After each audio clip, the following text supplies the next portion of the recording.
Bismillahirrahmanirrahim. Assalamualaikum warahmatullahi wabarakatuh. Alhamdulillahi wa kafa, wassalatu wassalamu ala rasulillahil mustafa wa ala alihi wa sahbihi wa man wafa wa ba'd. Fa ahbaballahi wa ahbaba rasulihi sallallahu alaihi wasallam. Usi nafsi wa iyyakum bitaqwallahi faqad fazal muttaqun fala tamutunna illa wa antum muslimun. Faqala ta'ala ya ayyuhalladzina amanu taqullaha haqqa tuqatih wa la tamutunna illa wa antum muslimun. Saudara-saudariku dimanapun Anda berada, Alhamdulillah berjumpa kembali dalam kajian Aku Suka. Ayo kultum sejenak untuk berbuka. Alhamdulillah hari ini kita berada di hari Jumat, pekan kedua ya. Pekan kedua di bulan Ramadan, tepatnya tanggal 11 Ramadan tahun 1442 Hijrah. Kita bermohon pada Allah Subhanahu wa taala semoga seluruh amal ibadah kita yang telah ditunaikan sampai dengan hari ini berkenan diterima oleh Allah Subhanahu wa taala, pun doa-doa kita mudah-mudahan segera dikabulkan oleh Allah dengan pengabulan terbaik, dan mudah-mudahan apa yang kita harapkan juga diijabah oleh Allah Subhanahu wa taala, khususnya ampunan-ampunan Allah dan rahmatnya. Insyaallah, amin ya rabbal alamin. Teman-teman dimanapun Anda berada, hari ini kita akan coba lanjutkan pelajaran kita terkait dengan sifat salat Nabi sallallahu alaihi wasallam. Penting saya ingatkan bahwa materi ini akan menjadi kebutuhan pokok bagi setiap muslim, karena salat adalah ibadah pokok yang kita tunaikan setiap hari, baik di Ramadan ataupun di luar Ramadan. Bahkan di Ramadan diminta untuk ditingkatkan dengan hadirnya qiyam di malam Ramadan atau yang kita kenal dengan tarawih. Dan benarnya salat akan menentukan berbagai hal yang terkait dengan kehidupan kita baik dunia ataupun akhirat. Seperti pernah saya uraikan di pertemuan awal-awal jumpa kita di Aku Suka untuk episode kali ini, bahwa sholat bisa mempercepat terkabulnya doa, sholat memberikan ketenangan kepada jiwa, sholat menjadi jembatan kesuksesan dan kebahagiaan kita, sholat bisa merubah perilaku kita menjadi lebih baik.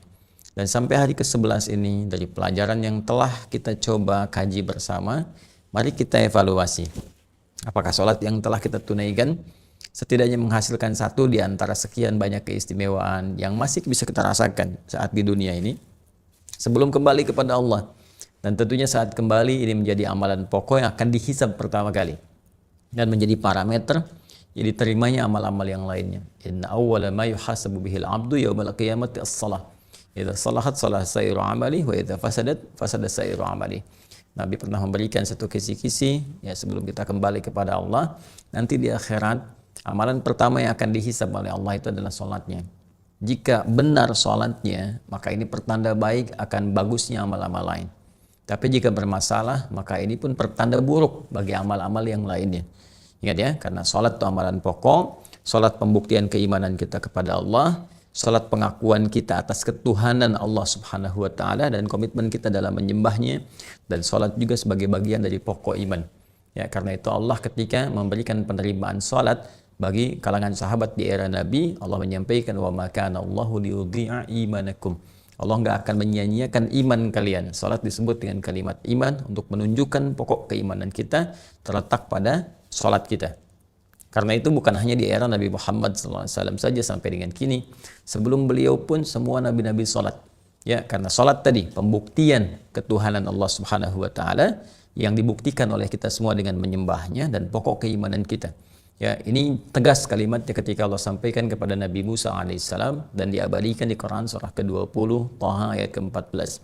Innani anallahu la ilaha illa ana fa'budni wa aqimis salata li dzikri. Ya, sungguh hanya aku Allah, kata Allah, satu-satunya Tuhan yang layak dipertuhankan, yang layak untuk disembah. Fa'budni, maka sembah aku. Bagaimana caranya? Wa aqimis salata li dzikri. Ya, la ilaha illa ana, tidak ada Tuhan selain aku, kata Allah. Fa'budni, sembah aku. Wa aqimis salata li dzikri, dan cara menyembah Allah itu dengan menunaikan salat. Karena itu Nabi Musa salat, Nabi Isa salat. Quran surah ke-19 Maryam ayat 31-nya ya, sampai dengan 33. Kemudian Nabi Ismail ya alaihissalam salat, bahkan minta keluarganya salat. Wa kana ya'muru ahlahu bis salat. Quran surah ke-19 ayat 55. Kemudian Nabi Zakaria salat, ya bahkan memohon kepada Allah minta keturunan dalam salat. Quran surah ketiga Ali Imran ayat 38 sampai 39. Jadi demikian semua mendapatkan risalah untuk menyembah Allah, menuhankan Allah dan mengabdi kepada Allah lewat salat.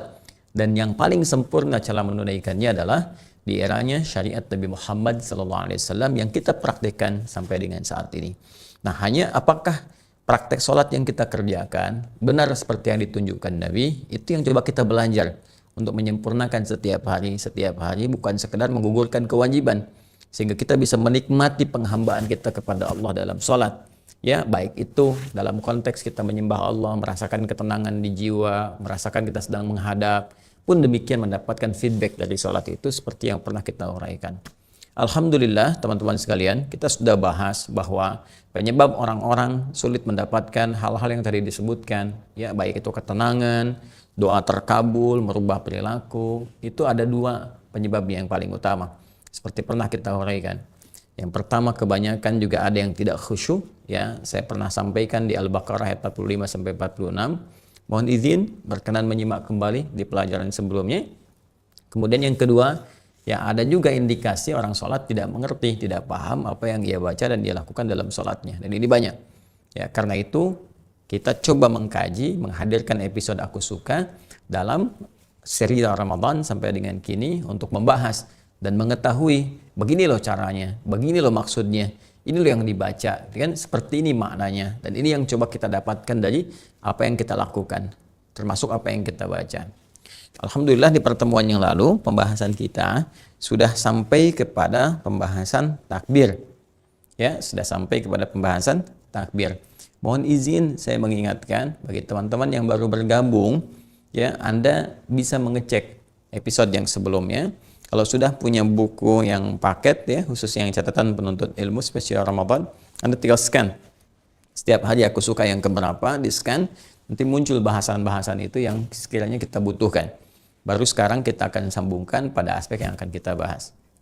Baik, persoalan takbir telah kita tuntaskan di pertemuan yang lalu, baik dari caranya, kemudian bacaannya, pun juga dengan hikmah atau esensinya. Dan ini nanti akan kita bawa terus. Ya, karena dalam fiqih ini yang coba kita akan hadirkan semua. Nanti baik takbir, baik nanti iftitah atau istiftah, kemudian ruku, sujud dan sebagainya, kita akan bahas dari pendekatan tiga hal ini. Ya, ini yang coba kita akan tampilkan. Nah, pertemuan lalu kita sudah belajar tentang takbir. Ya, dalam takbir ini pun ketika mengangkat, saya coba ingatkan ya sejajar dengan bahu yang di sini yang sudah kita bahas di Abu Daud nomor hadis 721, ini sudah kita tampilkan ya di sini, ataupun juga bisa nanti dengan sejajar dengan daun telinga yang sudah pernah saya sampaikan teman-teman sekalian. Mana yang paling nyaman saja di sini bisa, di sini juga bisa ya. Kemudian dalam konteks kita mengangkat ini saya ingatkan kembali bahwa kita bisa bersamaan mengucapkan Allahu Akbar ya, atau diucapkan dulu Allahu Akbar kemudian kita mengangkat ya, atau kita mengangkat dulu dan meletakkan di tangan baru mengucapkan Allahu Akbar. Baik ya, itu bisa tiga cara, tapi intinya dari semua ini teman-teman sekalian, maka memberikan kesan kepada kita pembuka sholat itu diharuskan kita dengan bertakbir, dan saat bertakbir inilah kemudian takbirnya disebut dengan takbiratul ihram. Ini takbir satu-satunya dalam sholat yang disebut dengan ihram. Ya, yang lainnya intiqal nanti. Ini cuma satu-satunya disebut dengan ihram.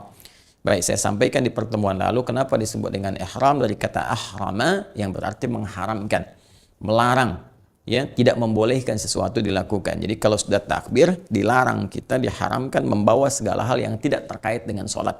Jadi buang semua urusan dunia ke belakang, buang semua yang tidak terkait dengan sholat ke belakang, kecuali yang akan kita mohonkan kepada Allah, apa yang akan kita mintakan. Ya, ini kemudian kita bertakbir, buang, jangan dibawa. Yang repot kan ketika takbir, semua masih dibawa, kan? Sehingga ini yang dimanfaatkan oleh setan untuk menggoda. Karena itu saya ingatkan lagi, ada setan spesifik, namanya khanzab, ya, atau yang ada yang menyebut juga dengan khinzib, tulisannya sama, cuma ada yang menyebut khanzab, ada yang menyebut khinzib. Dia yang memberikan was-was, ya, memberikan was-was saat kita mulai takbir. Kalau nggak percaya silakan, sebelum sholat begini biasa. Tapi begitu Anda mulai bertakbir, kemudian mulai ya takbir selesai, itu datang was-was. Ya, dia mulai berwas-was dan memberikan kepada kita gambaran-gambaran. Kalau redaksi riwayatnya mengatakan bima ma'na fayaqulu udhkur kadza udhkur kadza. Ya, fayaqulu syaitan, maka setan mulai membisikkan was-was udhkur kadza udhkur kadza. Ingat ini, ingat ini. Hatta la yash'ural musalli kam rakatan yusalli. Sampai orang salat itu ada yang tidak sadar berapa rakaat sedang menunaikan salatnya. Ada ya kondisi itu ya pernah kita alami. Nah, maka dalam konteks ini kita bertakbir jangan dibawa urusan dunia-dunia yang tidak penting, yang tidak terkait dengan sholat. Buang. Ya. Nah, saat mengangkat ini pula bersamaan di sini, ya kalau kita melihat kepada beberapa riwayat-riwayat yang sampai, di sini ada proses juga menghadirkan niat dalam sholat. Ya, jadi kalau di misalnya kan Al-Imam Syafi'i mengatakan an-niyatu mahalluha fil qalbi ya muqtarinan bit takbir. Jadi niat itu tempatnya di dalam hati, kemudian bersamaan dengan kita bertakbir. Jadi begitu kita mengucapkan Allahu Akbar, kan? Ya, Allah Maha Besar, kita menerjemahkan Allah Maha Besar, hati kita meresapi, kemudian di hati kita meniatkan, ya diarahkan mau kemana sholat ini. Kalau di dalam bahasa hati kita misalnya, ya Allah, saya ingin meniatkan sholat untuk menunaikan sholat zuhur 4 rakaat, kan? Jadi begitu kita bertakbir, nah ini mau maghrib misalnya kan, kita takbir Allah, ini kan bersamaan dengan kita mengucapkan Allahu Akbar, hati kita mengarahkan, ya Allah, saya meniatkan sholat ini untuk sholat maghrib 3 rakaat karenamu, kan? Nah, kalau di bahasa Arab kan, maka bahasanya munculnya di hati kita, usalli misalnya fardha al-maghribi 3 rakaatin lillahi ta'ala. Itu di hati kita. Jadi bersamaan kita mengangkat, ya di hati kita niatkan, mengarahkan yang dimaksudkan sholatnya sholat apa. Ya, walaupun ada sebagian ulama meluaskan, kalau sudah adzan maghrib ya pasti sholat maghrib, ya. Kalau sudah adzan duhur pasti sholat duhur. Tapi tidak begitu juga. Perkara luas ini akan didetilkan kembali. Ya, coba bagaimana Anda bisa memastikan demikian? Kan ada juga orang jamaah, ya, ada juga orang sholat sunnah dulu. Coba apa bedanya sholat sunnah sebelum subuh dengan sholat subuh? Sama-sama 2 rakaat, sama-sama di waktu subuh. Ya, qabliyah subuh kan setelah adzan berkumandang selesai, qabliyah subuh dulu, baru sholat subuh dulu. Apa yang membedakan antara pertama sunnah dengan fardu? Padahal sama-sama rakaatnya 2, ya, sama-sama bahkan gerakannya dan sebagainya, yang membedakan niatnya. Karena itu niat nanti untuk takhsisul ibadah, untuk mengkhususkan ibadah apa yang mau dikerjakan. Ya, sama persis dengan jamak juga. Ya, misalnya jamaknya kamil nih, zuhur dengan asar 4-4, ya kan? Apa yang membedakan keduanya? Ya niat. Jadi niat itu pertama bisa membedakan antara rutinitas dengan ibadah, yang kedua membedakan ibadah satu dengan ibadah yang lainnya. Jelas ya? Nah, sama persis dengan puasa juga. Ya, di hari-hari puasa sunnah misalnya ada Senin Kamis, ada puasa Daud. Terus Anda mau pilih yang mana? Niat yang membedakan. Maka ketika bertakbir itu, ya Allahu Akbar, kemudian kita ucapkan Allahu Akbar, ya pikiran menerjemahkan Allah Maha Besar, di hati kita mengarahkan, ya ini salatnya kita tujukan salat apa sekarang ini, ya. Jadi kalau kita katakan misalnya Allahu Akbar di hati kita, ya, jadi kita sambil mengatakan saya Allah meniatkan salat maghrib 3 rakaat karenamu, atau usalli fardal maghribi 3 rakaat lillahi ta'ala, gitu kan. Nah, baik, sekarang kita akan coba teruskan. Ketika tangannya sudah diangkat, ya Allahu Akbar, hati kita mengarahkan kemudian kemana arah salat kita. Kemudian pikiran kita menerjemahkan Allah Maha Besar dan kita merasakan bagaimana kebesaran Allah, dan juga di sini kita kembali mengevaluasi pada diri kita, ya. Selama ini kadang-kadang kita merasa angkuh, merasa besar, merasa sombong di hadapan orang, merasa yang lebih hebat, dan sekarang kita berada di hadapan Allah membawa itu semua, ya.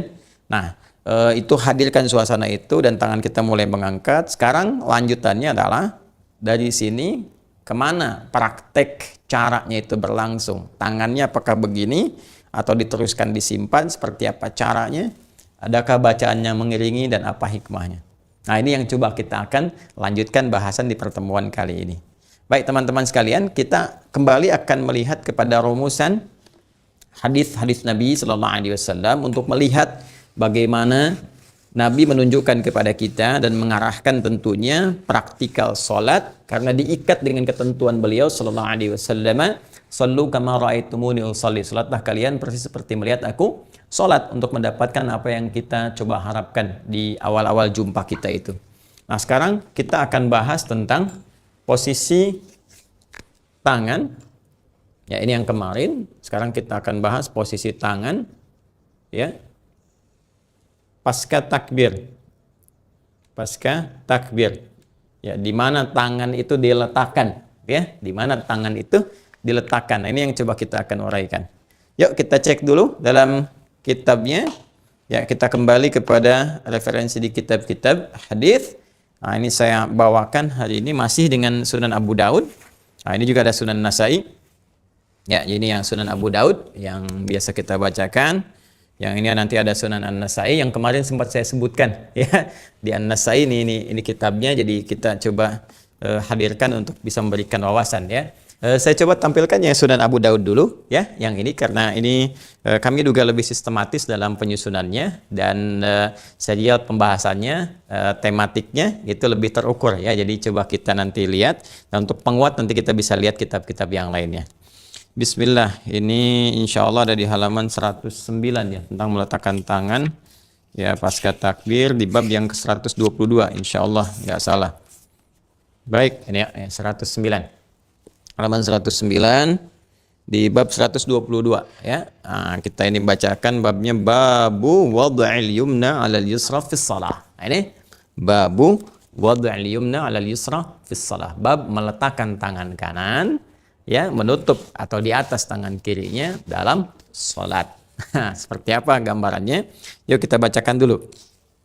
Kita lihat nomor hadis 754. Qala haddatsana Nasr ibn Ali akhbarana Abu Ahmad anil Ala ibn Salih an Zur'ah ibn Abdurrahman qala sami'tu ibn Zubairi yaqulu safful qadamaini wa wad'ul yadi 'ala al-yadi min as-sunnah. Ya. Jadi Ibnu Zubair menyampaikan bahwa safful qadamaini ya rapatnya, lurusnya, teraturnya saf di kedua telapak kaki itu, wad'ul yadi 'alal yadi, dan meletakkan tangan di atas tangan, minas sunnah, termasuk sunnah ya yang dimaksudkan dalam salat. Status hadis ini dijelaskan oleh Imam Abu Daud, ini dhaif status hadisnya ya. Jadi informasi sampai tapi sanadnya ini dhaif ya. Nah, ini bagusnya begini nih, ada tahqiq di bawahnya, ini sahih, ini dhaif, dijelaskan kepada kita ya. Nah, kemudian yang terkait dengan praktikalnya, nah ini ada langsung di nomor hadis 755. Ya, 755. Yuk kita bacakan. Qala haddatsana Muhammad ibn Bakkar ibn Rayyan an Hushaim ibn Bashir an al-Hajjaj bin Abi Zainab an Abi Uthman an-Nahdi an Ibn Mas'ud ya radhiyallahu ta'ala anhu annahu kana yusalli فوضع يده اليسرى على اليمنى فرآه النبي صلى الله عليه وسلم فوضع يده اليمنى على اليسرى حديث حسن ما شاء الله. Ini langsung dari Ibnu Mas'ud radhiyallahu taala anhu di awal-awal fase masa salat ya, ketika kemudian perintah salat itu mulai disampaikan dan enggak semua sahabat mengetahui tata cara yang benarnya. Ini fase-fase pembelajaran. Ini biasa. Ya, jadi di sahabat juga awal-awal praktek ya ada yang keliru pemahaman, ya ada yang keliru dalam praktikal diluruskan oleh Nabi, itu biasa. Jadi salah itu biasa dalam belajar. Ya, tapi terbiasa salah itu yang tidak biasa. Ya kan? Salah itu biasa dalam belajar, terbiasa salah itu yang tidak biasa. Jadi kalau kita belajar Quran ada yang salah, nggak harus putus asa. Ya, menghafal ada yang belum sampai, nggak harus putus asa. Kita coba lagi tingkatkan, belajar lagi. Dan ketika kita belajar meningkat dalam ibadah, pahala dituliskan lagi. Ya, termasuk Khalid bin Rafi Az-Zuraiki pernah salah diluruskan oleh Nabi, biasa saja. Ya, kemudian juga nanti di sini ada Ibnu Mas'ud radhiyallahu taala anhu, ahli Quran, bacaan Qurannya bagus. Nah, pernah di awal masa salat karena nggak sempat mendapatkan pengetahuan yang lengkap gitu kan, hanya coba menunaikan perintah salat, dilihat dan kemudian dipraktikkan seperti apa nabinya salat, informasi yang sampai kepada beliau tidak seutuhnya, kemudian sempat beliau bertakbir. Nah, ini meletakkan yang kirinya di atas kanannya begini. Nah, Nabi melihat, ketika Nabi melihat ada yang tidak tepat diluruskan oleh Nabi, maka Nabi langsung meluruskannya dengan meletakkan yang kanan, ya tangannya Ibnu Mas'ud radhiyallahu taala anhu di atas yang kirinya. Jadi yang kanan di atas yang kiri. Nah, ini hadisnya hasan statusnya. Hadis hasan itu masuk dalam golongan hadis sahih, yang membedakan cuma nanti di dhabit, ingatan ya. Hadis sahih itu kan definisinya mattasala isnaduhu ya binaqlil adid dhabiti anil adid dhabiti min ghairi syudzudin wala illatin qarihah, yang bersambung pertama sanadnya dulu. Jadi untuk menentukan hadis sahih itu teman-teman sekalian, pertama biasanya ke sanad ya. Jadi ada dua ilmu nanti untuk ilmu hadis ini, yang paling pokok itu sanad dengan matan ya, dirayah wa riwayah. Jadi kalau sanad untuk menentukan benar nggak nih sumbernya dari Nabi, ditelusuri orangnya tuh, dan itu kualifikasinya ketat. Ya, nanti kalau misalnya tengah-tengah putus, nah jadi turun statusnya, bisa dhaif, ya bisa mu'dhal misalnya, kan? Terus nanti ada yang di awalnya putus, lompat, ada yang langsung lompat ke sahabat, ya, di marfu itu, ada yang seperti itu. Ya, jadi nanti akan menentukan kualitas hadis. Di sini kita kenal istilah-istilah hadis itu, ada dhaif, ya, misalnya dibagi lagi nanti ada mungkar, maudhu', ya, ada matruk dan seterusnya. Ya, turunannya juga jadi banyak lagi. Nah, ada lagi yang terkait dengan misalnya kekuatan hafalan, disebut dengan dhabit. Ya, dhabit ini kalau misalnya semuanya benar nih, Ya, sanad tersambung keseluruhannya, bagus.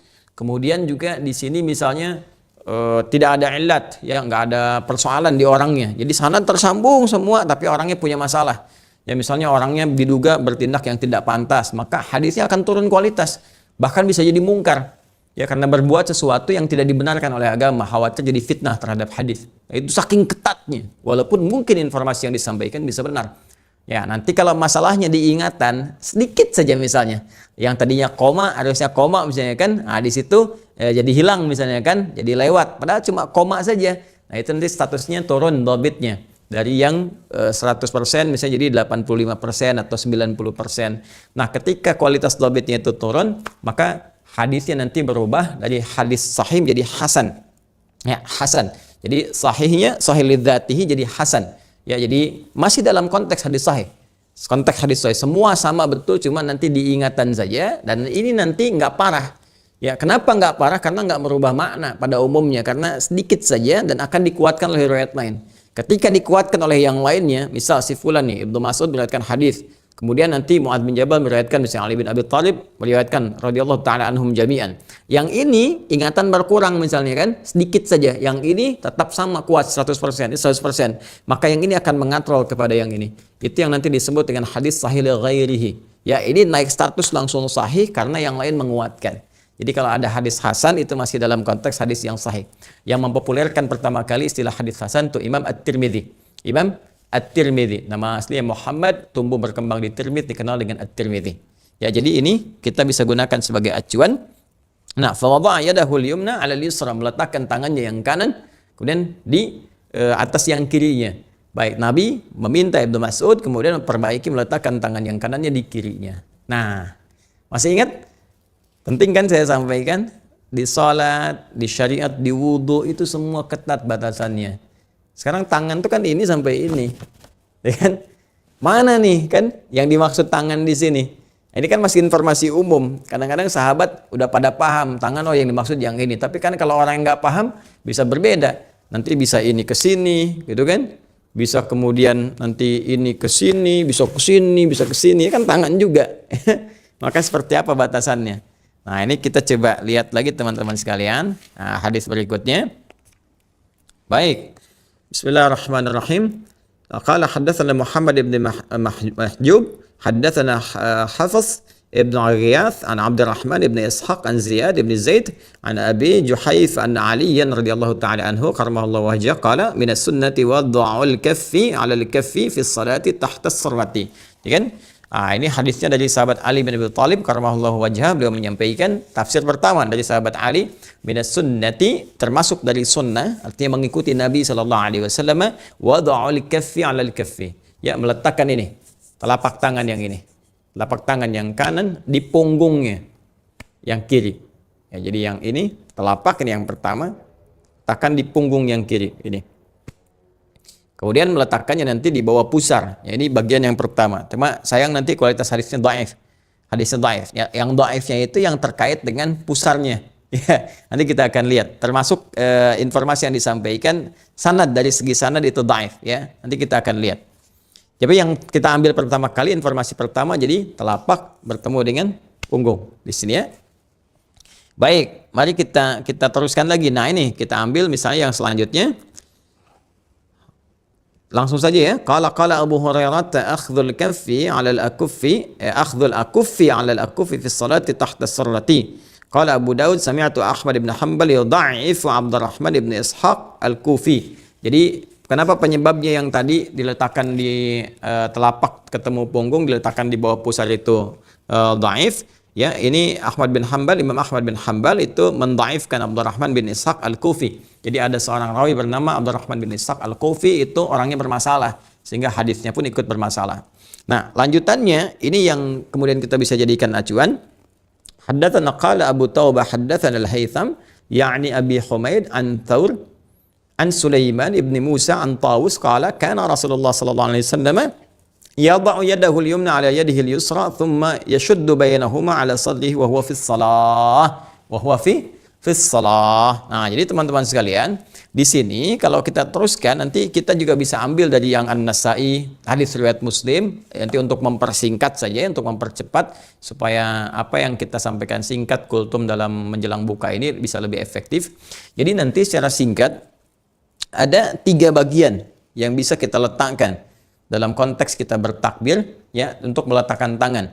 Jadi yang pertama begini, sudah diangkat. Pertama meletakkan ini, teman-teman sekalian, telapak yang ini di punggung yang kiri, telapak yang kanan di punggung yang kiri begini.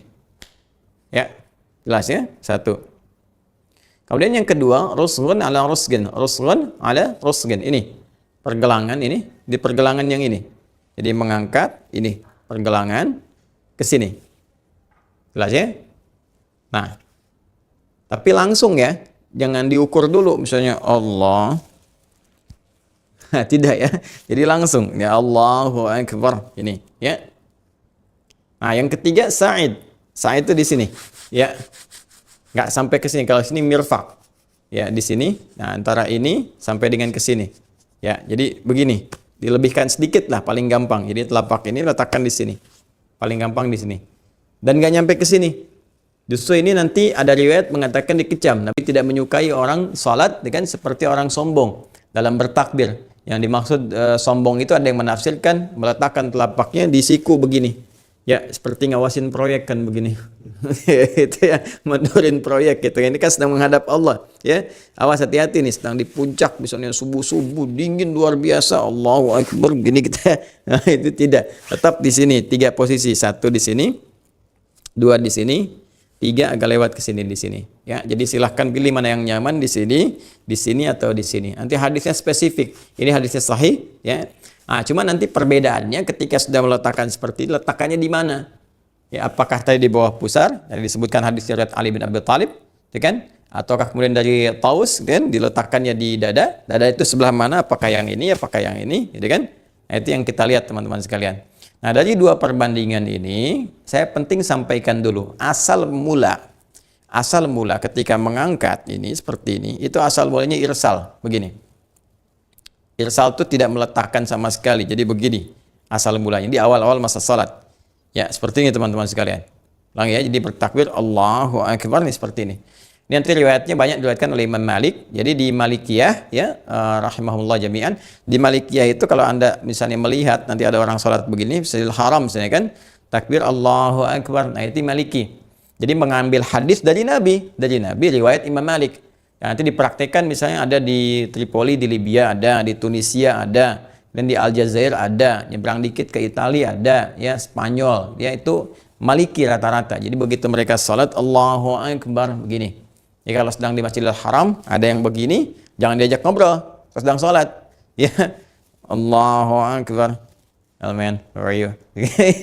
Dia sedang salat. Ya, jangan diajak ngobrol. Jadi ini dia begini. Ya, dan ini jangan ditafsirkan juga Syiah. Ya, jangan tafsir oh, setiap yang begini Syiah. Oh, itu Syiah gitu. Ya, bukan, belum tentu Syiah. Ya, nanti Syiah bisa dibedakan saat prakteknya ketahuan dalam sujud dan duduk di antara 2 sujud itu ketahuan sekali. Bedanya di situ nanti ya. Ada yang nyimpan kemudian batu atau bagian dari tanah Karbala, tentu ada yang kemudian nepak-nepak di antara 2 sujud itu akan kelihatan. Ya, tapi ke dalam takbir seperti ini. Nah, Sunni juga ada yang begini, itu mazhab Maliki. Kemudian yang bertakbir mengangkat tadi yang saya terangkan, diangkat dan diletakkan. Dan ini pertama kali di sini, begini atau begini. Maka riwayatnya di sini teman-teman sekalian agak luas sekali dan ada perbedaan pendapat di kalangan para ulama. Yang pertama ada yang menyebutkan di sini di perut dan ada yang di bawah perut yang tadi kita sampaikan. Ya, rata-rata di bawah perut yang riwayat Ali bin Abi Thalib tadi, Abu Hurairah, tapi sayang didoaifkan karena sanadnya.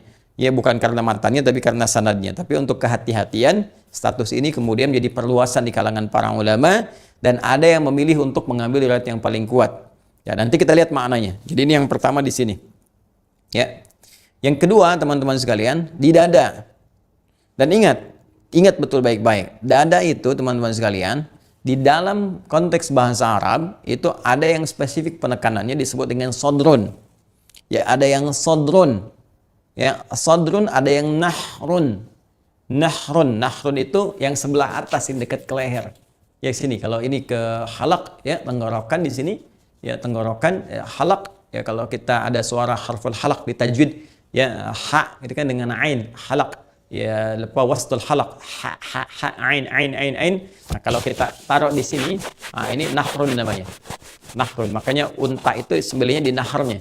Ya, inna a'tainakal kautsar fasalli rabbika wanhar. Ya, sembelih, unta disembelih dengan menggunakan posisinya di naharnya dan dalam keadaan dia berdiri, enggak dijatuhkan. Ya. Sebaliknya sadrun itu letaknya teman-teman sekalian. Ini ma bainan nahri wal batni, antara nahar di sini dengan perut di sini. Ya, jadi kalau untuk spesifik laki-laki kurang lebih di sinilah posisinya nih. Ya, ada rongga yang agak cengkuk kita ke dalam. Nah, di sini. Ya, jadi kalau kita takbir Allahu Akbar letakkan di sini. Ya. Jelas ya? Nah, perempuan bisa di sini, bisa sedikit agak ke atas di sini. Ya. Baik, sedikit agak ke atas di sini. Jadi bukan di sini. Awas ya, bukan di sini nahrun namanya kalau di sini. Kalau kita turunkan ke sini sadrun. Ini batas paling atasnya sadrun. Nah, batas paling pertengahannya pasnya di sini. Ya, ada rongga yang ada cengkuk di sini antara perut dengan ke sini. Ya, ada rongga cengkuk di sini. Ya, nanti kita bisa letakkan di sini. Nah, ini namanya sadrun. Jelas ya? Sadrun. Nah, saya pribadi lebih memilih untuk menguatkan yang hadis riwayat yang di sadrun ini. Karena lebih dekat ke pemaknaan hikmahnya. Ke esensinya. Nah, apa pasalnya, apa penyebabnya? Perhatikan baik-baik. Kalau kita kaitkan dengan hadis-hadis terkait dengan praktek sholat, secara keseluruhan, konteks umumnya dalam rangka bertakbir, kita akan temukan. Perhatikan baik-baik. Bukankah Nabi memberikan isyarat kepada kita bahwa saat seseorang mulai bertakbir, setan itu mulai menggoda, memberikan was-was kan? Dan setannya namanya khanzib, gitu kan? Khanzib, gini. Ada yang menyebut khanzab, ada yang menyebut khanzib. Dia ini ya. Yang selalu memberikan was-was kepada kita, mengingatkan sesuatu di luar konteks sholat. Ya Allahu Akbar, ingat handphone, ingat ini, ingat itu, ingat mobil, ingat jemuran belum diangkat. Ini oknumnya. Ini oknumnya, ini kita perlu taklukkan. Sedangkan dia, setan itu kan fungsinya memberikan was-was. Dan was-was itu ditanamkan ke dalam kolbu, ke dalam jiwa kita, ke hati kita. Nah, ya, di dalam kolbu ini ada nafas, teman-teman sekalian. Jiwa, yang dimaksud jiwa itu nafas. Ya. Nafas. Jadi nafas ini nanti punya dua unsur lagi, yang paling kecil kayak atom persis deh. Ya, ada atom tuh kan ada proton, ada neutron dan sebagainya. Ya. Ini kalau di atom tubuh kita itu nafas namanya. Di sini ada positif, seperti atom positif disebut dengan takwa. Ya. Ada negatif, ya. Negatif disebut dengan fujur. Tuh. Ini rumusnya di Quran surah 91 Asy-Syams ayat 7 sampai 10. Wa nafsi wa ma sawaha fa alhamaha fujuraha wa taqwaha. Nah, ini karena ini saling berlawanan, ini baik, ya, ini yang negatif, ya, cenderung kepada hal yang kontradiktif dengan ini sehingga selalu bergejolak. Sehingga di tubuh kita tuh suka ada gejolak dalam jiwa kita. Ya, gejolak. Kadang-kadang mau sholat Allahu Akbar, sekarang, apakah sekarang atau nanti ya, atau ini kerjakan ini dulu, atau jawab handphone dulu dan sebagainya. Nah, itu pergolakan ini. Sesuatu yang bergolak disebut dengan kolbu secara cepat. Ya, makanya ini nafas tempatnya disebut dengan kolbu. Tempatnya nafas disebut kolbu. Jadi kalau kita detilkan, dalam nafas ada takwa, ada fujur, kemudian di nafas ini tempatnya ada di kolbu, tempat besarnya. Kolbu ini tempatnya ada di sodrun. Ya, sodrun. Nah, di dada, gitu kan? Mana dadamu? Ini dadaku, gitu kan? Nah, itu kan menunjuk kepada hati, kepada jiwanya, sumber kehidupannya. Ini sumber kehidupan, ini unsur terkecilnya, ada di kolbu karena bergejolak. Kolbu tempatnya ada di sodrun. Jamaknya sodrun, sudurun. Nah, setan itu berusaha menggoda langsung di frame terbesarnya, di sodrunnya nih, di sudurnya. Ya, supaya ininya terus digolakin. Ya, jadi semakin menggolak gitu kan, semakin muncul kegelisahan dan sebagainya, dan ini juga kena. Nah, ini juga berusaha fujur dibangkitkan. Ya, kalau fujur dibangkitkan, takwa yang ditekan. Nah, ini yang paling bahaya, muncullah keburukan-keburukan. Ya, jelas ya sampai di sini teman-teman sekalian. Nah, dari mana taunya dia menggoda ke sini? Di surat An-Nas. Ya, qul a'udzu birabbin nas, malikin nas, ilahin nas, min syarril waswasil khannas alladzi yuwaswisu fi sudurin nas. Nah, karena itulah teman-teman sekalian, penting bagi kita untuk menjaga keadaan hati kita. Ya, keadaan jiwa kita supaya nggak banyak dikuasai oleh setan. Karena itulah kita mencoba menjaga, memegang dengan baik begitu bertakbir Allahu Akbar, jaga nih jiwa kita jangan sampai diotak-atik oleh setan. Karena itu kondisi lebih seperti ini untuk menguatkan ini dipandang lebih memantapkan kita untuk mendekatkan kepada khusyuk dibandingkan kita mendiamkan begini. Sekalipun itu kembali kepada kondisi masing-masing. Tapi saya lebih memilih untuk seperti ini karena ini lebih mendekat kepada pemaknaan dan hikmah. Jelas ya? Ya, bahkan ada yang paling menarik, teman-teman dimanapun Anda berada, ini dalam konteks kita menjaga keadaan khusyuk kita, dalam kita menjaga sodron hati kita, ya supaya tidak digoyahkan oleh setan, diberikan oleh was-was seperti pemaknaan tadi yang saya sampaikan. Nanti ada juga cara posisi saat kita meletakkan telapak tangan yang kanan ini di punggung yang kiri yang seperti ini. Ini ada satu riwayat di An-Nasai nanti disebutkan menggenggam. Ya, nanti kita lihat ya, kita lihat coba kita saksikan di Sunan An-Nasai. Nah, ini kitabnya. Ya, ini kitabnya. Di halaman 120 kalau tidak keliru. Bismillah. Ya, 120 itu di kanan. Nah, ini dia ya. Halaman 120 di pembahasan yang ke-9 ya, 9 hadis nomor 887. Yang ini ya. Nah, ini judulnya Wad'ul yamin 'ala shimal fi shalah. Ya, kitabul iftitah, di kitab iftitah terkait dengan salat, meletakkan yang kanan pada yang kiri di dalam salat. Ya, hadisnya sahih. Jadi ini kalau di An-Nasai langsung diberikan status begini, sahih ya. Kalau di Abu Daud ini di ujungnya nanti ada keterangan. Bismillahirrahmanirrahim. Qala akhbarana Suwaid ibn Nasr qala anba'ana Abdullah ibn Musa anba'ana Abdullah an Musa ibn Umair Al-Anbari wa Qais ibn Sulaim Al-Anbari qala haddatsana Alqamah ibn Wa'il an abihi. Dari Alqamah bin Wa'il dari bapaknya ya. Qala ra'aitu Rasulullah sallallahu alaihi wasallam idza kana qa'iman fi sholati qabada bi yaminihi 'ala shimalihi. Ini kalau kita temukan dari Alqamah bin Wa'il dari bapaknya.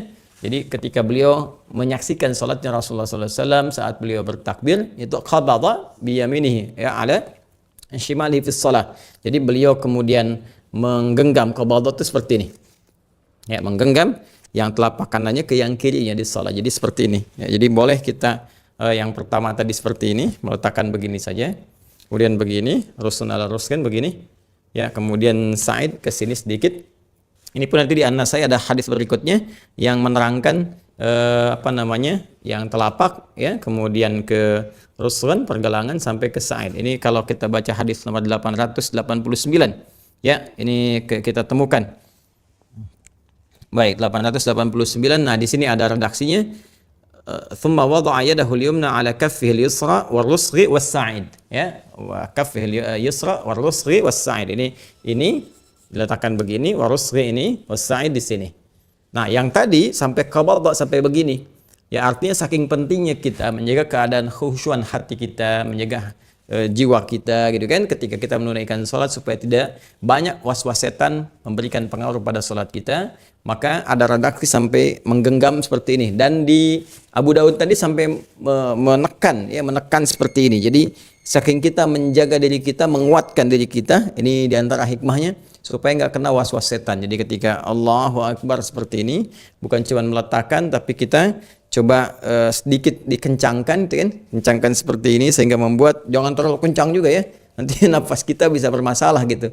Yang dimaksudkan ini memberikan dampak kepada jiwa kita sehingga menekan was-was supaya keluar dari keadaan tubuh kita. Ini bisa menggenggam begini, bisa sekedar begini saja.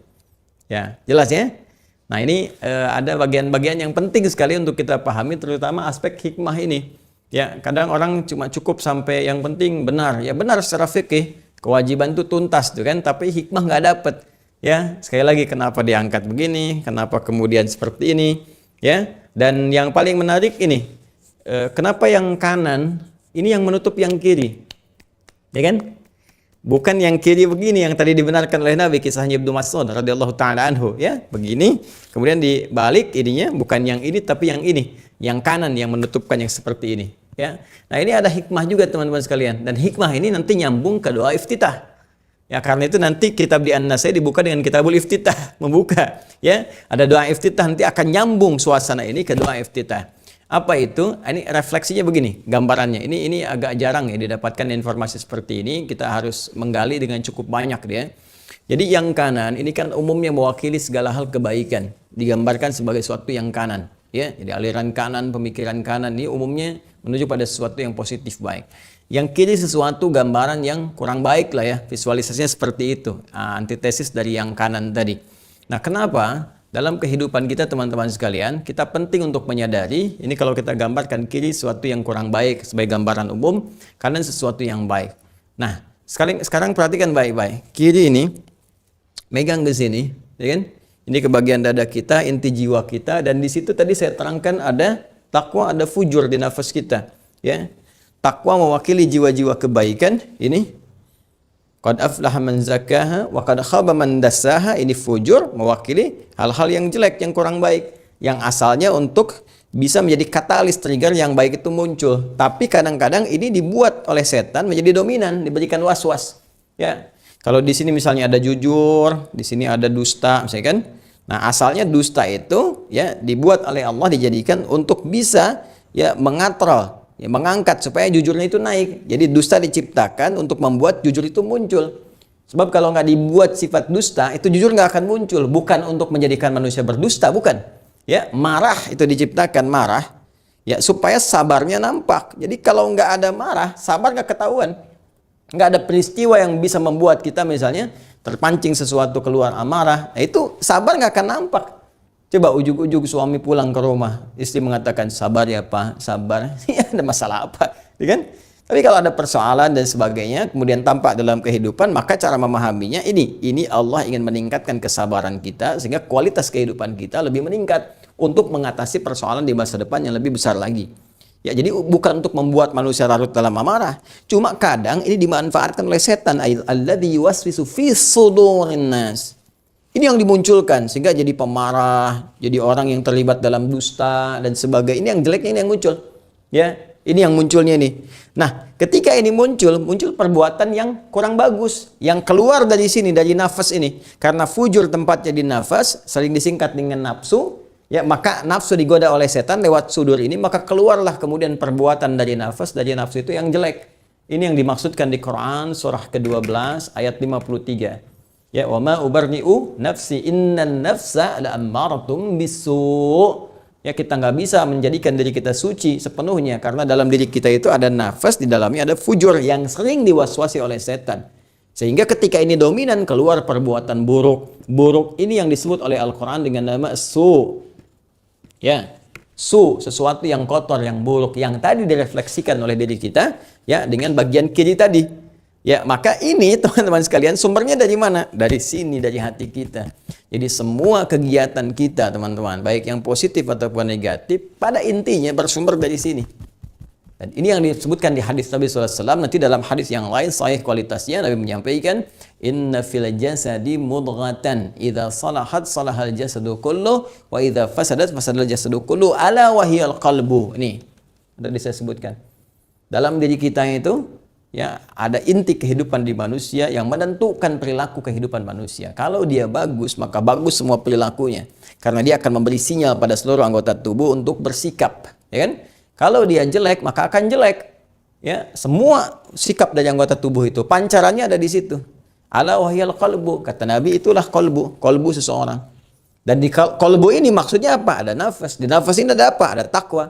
Jadi kalau takwa yang memberikan sinyal nih yang baik dari jiwa kita, yang baik yang keluar, jadi pancarkan ke tangan, tangan berbuat baik, ke wajah, wajah bersikap yang mulia, ke lisan, lisan bicara yang baik. Kalau dipancarkan dari qalbu kita, dari nafasnya takwa. Tapi kalau yang jelek, fujur tadi, keluar dari nafsunya, keluar, maka jelek pula keseluruhannya. Ala wahyal qalbu. Makanya dalam sholat, ini isyaratnya adalah segala sesuatu yang jelek dalam kehidupan kita itu seringkali bersumber dari sini. Ini yang harus kita jaga. Ya, ini yang harus kita jaga, ini yang harus kita kendalikan. Jadi kalau nggak mampu mengendalikan jiwa kita, hati kita, maka keluarlah sesuatu yang kotor, sesuatu yang buruk. Ya, dan direfleksikan teman-teman sekalian, buruk kan dengan yang kiri ini. Dalam sholat kan kita bertobat, ingat ya? Kita bertobat. Ya, maka itu cara taubat yang baik adalah salah satunya gantilah yang jelek ini dengan sesuatu yang baik. Ini gambaran dengan yang kanan. Tutupi yang jelek dengan perbuatan baik. Ya, Ittaqillaha haitsu ma kunta wa atbi sayyi'atil hasanata wa atbi sayyi'atal hasanata tamhuha. Ya, bertakwalah kepada Allah dimanapun kau berada, kata Nabi SAW, ya. Dan cara bertakwa itu mengoreksi dirimu, tutupi segala yang jelek itu dengan yang baik, maka yang baik ini akan menutup yang burukmu dan keluarlah kebiasaan baik dalam kehidupan.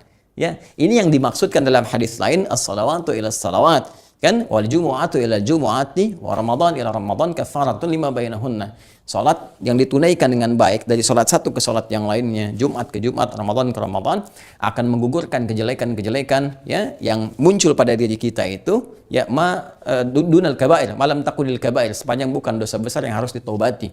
Ini yang menjadikan tanha 'anil fahsyai wal munkar, merubah perilaku menjadi baik. Karena saat sholat dia sadar, dia membawa keburukan, kan? Dia membawa kejelekan selama hidupnya, terus dia menghadap Allah sekarang, mungkin wafat saat sholat. Makanya ketika dia kemudian merasakan ini nih, yang menyebabkan saya berbuat jelek dalam kehidupan. Ini sumbernya di sini. Ya, kepada orang lain kata-kata yang kotor, merasa lebih hebat, ya, kemudian berbuat yang tidak pantas. Lalu coba kita tutup dengan yang baik. Kita memohon kepada Allah, ya Allah berikan aku kekuatan untuk mengendalikan jiwaku, melawan waswas setan. Lalu kita kemudian mengatakan pasrah kepada Allah dengan berkata, Allahumma ba'id baini wa baina khataayaya kama ba'adta bainal masyriqi wal maghrib. Begitu kita menyadari banyak salahnya, kita ucapkan, ya Allah, mohon, ya, jauhkan antara aku dan kesalahan yang aku perbuat, ya Allah, sebelum sholat ini. Aku ingin berubah, kan? Jauhkan aku dengan kesalahan-kesalahan itu sejauh engkau bentangkan antara timur dengan barat yang tidak pernah bertemu. Ya, atau engkau pasrah kepada Allah, mohon kepada Allah perlindungan, kebaikan, dan berusaha menjadi baik sejak saat ini dalam sholat Anda. Anda mengatakan misalnya, wajjahtu wajhiya lillazi fataras samawati wal ard hanifan musliman wa ma ana minal musyrikin, inna salati wa nusuki wa mahyaya wa mamati lillahi rabbil alamin la syarika lahu bidzalika umirtu wa ana awwalul muslimin atau wa ana minal muslimin. Mulai hari ini aku akan tunduk patuh, ya Allah. Aku akan tunduk patuh kepadamu, ya Allah. Aku akan berubah jadi lebih baik. Itu artinya. Dan itu bukan ilmu otak-atik. Itu kalau kita kumpulkan semua hadisnya terkait berkelindan dengan semua. Jadi nggak sembarangan, teman-teman. Bertakbir itu bukan sembarangan. Bukan perkara Anda cuma mengangkat begini kemudian Anda letakkan, bukan. Semua ada maknanya. Buang semua urusan yang tidak penting ke belakang. Jangan bawa-bawa dalam sholat. Kemudian sadari ketika Anda menghadap Allah, Allah Maha Besar, kan? Anda berada di hadapan kebesaran Allah Subhanahu wa taala. Sementara Anda membawa dosa dalam kehidupan. Ini buktinya Anda nggak bisa mengendalikan hati.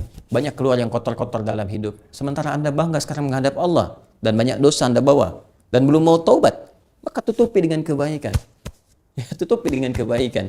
Ya, mulai hari ini bertobatlah kepada Allah, akui dosa-dosa, itu kan? Bagaimana doa Anda bisa dikabulkan? Anda minta dalam sholat, minta banyak hal, mau dikabulkan, sementara maksiat masih banyak. Taubat dulu, John. Taubat dulu. Tutupi dulu dengan yang baik seperti ini. Ya, berjanji kepada Allah, genggam ini untuk menguatkan tekad kita. Itu maknanya. Ya, makanya ada beberapa kejadian yang terjadi dan turun ayat kemudian yang membenarkan peristiwa ini untuk menghapuskan dosa. Ya, contoh misalnya asbabun nuzul Quran surah ke-11 Hud ayat 114. Itu kan ada orang berbuat salah, terus dia minta dihukum kepada Nabi. Nabi dia mendekati waktu sholat.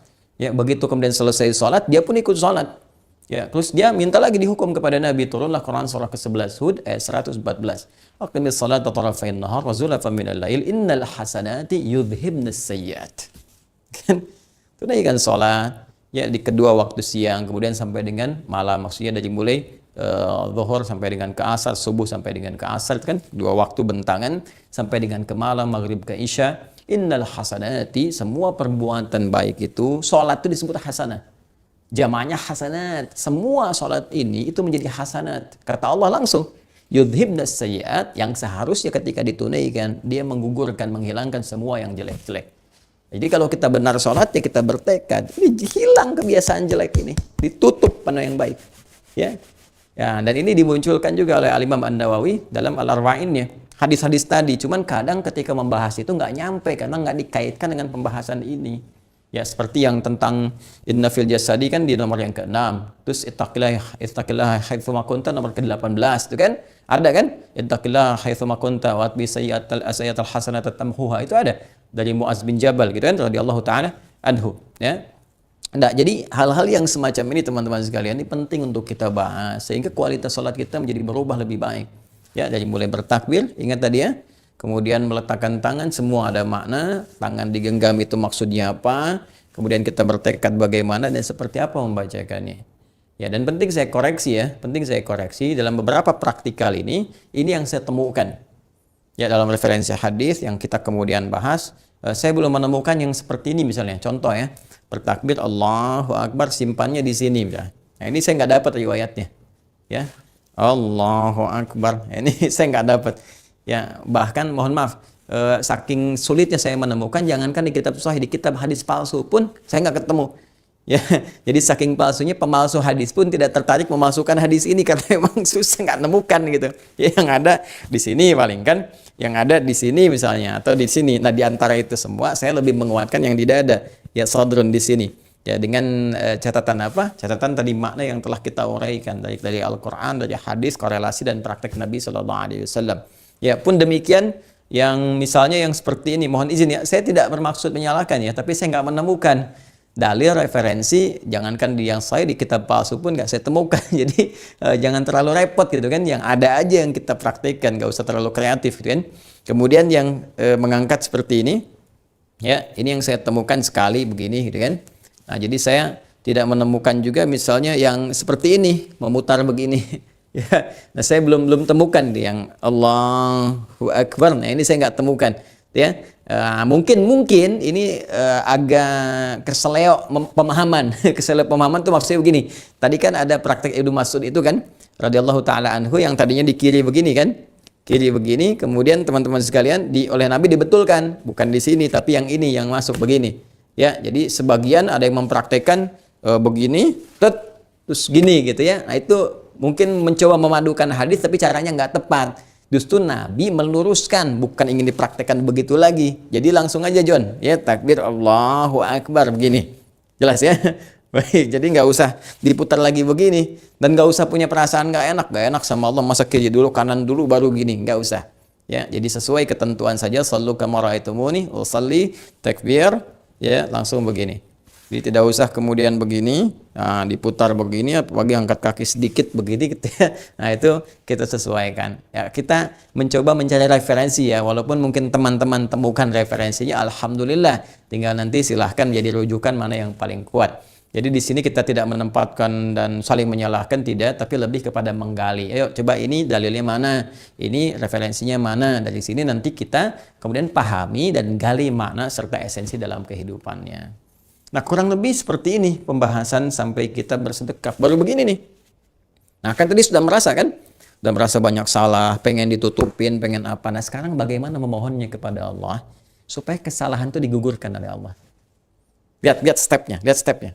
Dari mulai takbir, gitu kan?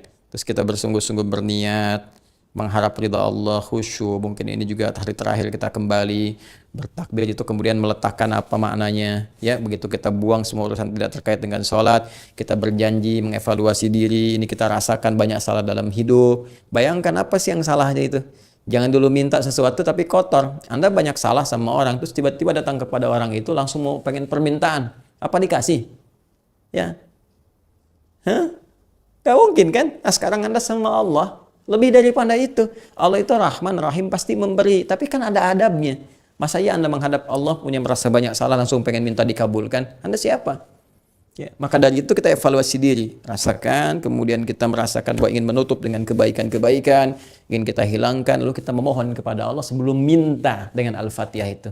Kita ingin memohon bagaimana kesalahannya diampuni, bagaimana dibersihkan oleh Allah sebelum nanti kita berpasrah kepada Allah dan minta segala kebutuhan kita. Ada bacaannya sampai dengan 9 lafaz yang bisa kita pilih dan berdasarkan situasinya. Nah, insya Allah pembahasan itu nanti kita akan teruskan di edisi ke-12 Aku Suka esok hari, teman-teman sekalian. Jadi saya kira kita cukupkan dulu ya untuk pembahasan ini. Jadi ini saya datangkan yang baru. Kemarin Al-Bukhari sudah, Abu Daud, ini Sunan An-Nasai. Nanti kita akan tambah terus ya. Beberapa yang kalau ada keterkaitan kitabnya. Jadi kita baru takbir, baru meletakkan tangan, ya belum kemudian disambungkan kembali. Semoga Allah berikan kelapangan pada kita untuk bisa menuntaskan pembahasan dengan izin Allah Subhanahu wa taala dan diberikan petunjuk supaya membahas dengan benar, mengamalkan dengan benar dan mendapatkan apa yang Allah janjikan kepada kita semua. Kami kira itu, teman-teman yang baru bergabung silahkan dicek kembali tayangan sebelumnya, dan teman-teman yang nanti yang telah tersambung dengan Mira ya untuk pesantren virtual kita, bersiap-siap, ya ikuti ketentuannya seperti yang telah saya sampaikan dalam pengumuman. Insya Allah nanti pembelajarannya akan lebih spesifik dan ada latihan-latihan yang bisa kita maksimalkan. Baik, terima kasih. Selamat berbuka. Allahumma taqabbal minna innaka antas sami'un alim wa tub 'alaina innaka antat tawwabur rahim. Allahumma ij'alna minal musallin waj'alna minal khashi'in waj'alna min ibadikas salihin. Wa sallallahu ala sayyidina Muhammadin wa ala alihi wa sahbihi ajma'in. Wa akhiru da'wana alhamdulillahi rabbil alamin. Subhanakallahumma bihamdika nashhadu an la ilaha illa anta nastaghfiruka wa natubu ilaik. Assalamualaikum warahmatullahi wabarakatuh.